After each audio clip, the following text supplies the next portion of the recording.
السلام عليكم ورحمة الله وبركاته. الحمد لله الذي نحمده ونستعينه ونستغفره ونؤمن به ونتوكل عليه أما بعد. அன்பிற்குரிய அல்லாஹ்வின் நல்லடியார்களே, அன்பு சகோதரர்களே, நாம் தொடர்ச்சியாக பார்த்து வரக்கூடிய துஆக்களினுடைய திக்ருகளினுடைய தொகுப்பில் இன்று நாம் பார்க்க இருக்கின்ற விடயம் என்னவென்றால், ஃபஜ்ருடைய தொழுகையை தொழுதுவிட்டு இந்த சூறாவை ஓதி நாம் அல்லாஹ்விடம் பிரார்த்தனை செய்வோம்.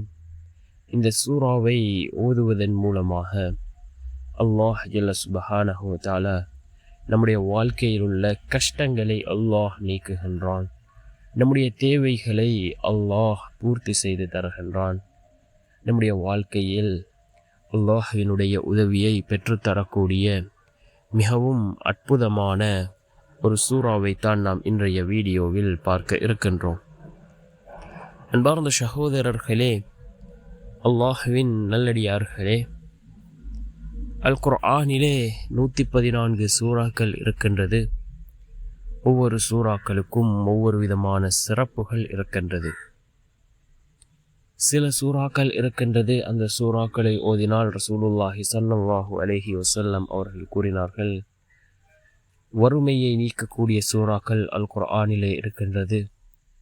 அதே போன்று ஷைத்தானினுடைய தீண்டுதல்களை விட்டும் பாதுகாக்கக்கூடிய சூறாக்கள் அல் குர்ஆனிலே இருக்கின்றது. கபரினுடைய வேதனையை விட்டும் பாதுகாக்கக்கூடிய சூறாக்கள் அல் குர்ஆனிலே இருக்கின்றது. இவ்வாறு ஏராளமான சூறாக்கள் இருக்கின்றது. அதிலே மிக முக்கியமான ஒரு சூறா தான் பிஸ்மில்லாஹிர் ரஹ்மானிர் ரஹீம். லிஈலாஃபி குரைஷ் ஈலாஃபிஹிம் ரஹ்லத்தஷ் ஷிதாஇ வஸ்ஸைஃப் ஃபல்யஅ்புது ரப்ப ஹாதல் பைத் அல்லதி அத்அமஹும் மின் ஜூஇ வஆமனஹும் மின் ஹௌஃப் என்று வரக்கூடிய இந்த சூறாவை நாம் ஓதி அல்லாஹ்விடம் பிரார்த்தனை செய்வோம். இதனை ஓதி நாம் பிரார்த்தனை செய்வதன் மூலமாக அல்லாஹ் ஜல்ல சுப்ஹானஹு வ தஆலா நம்முடைய வாழ்க்கையில் உள்ள கஷ்டங்களை அல்லாஹ் நீக்குகின்றான். நம்முடைய தேவைகள் அனைத்தையும் அல்லாஹ் பூர்த்தி செய்து தருகின்றான். அல்லாஹ்வினுடைய புறத்திலிருந்து நமக்கான உதவிகள் நம்மை வந்தடையும். அப்படிப்பட்ட மிகச்சிறந்த ஒரு சூறா. அதனுடைய அர்த்தங்களை உணர்ந்து நாம் ஓதி அல்லாஹ்விடம் பிரார்த்தனை செய்வோம்.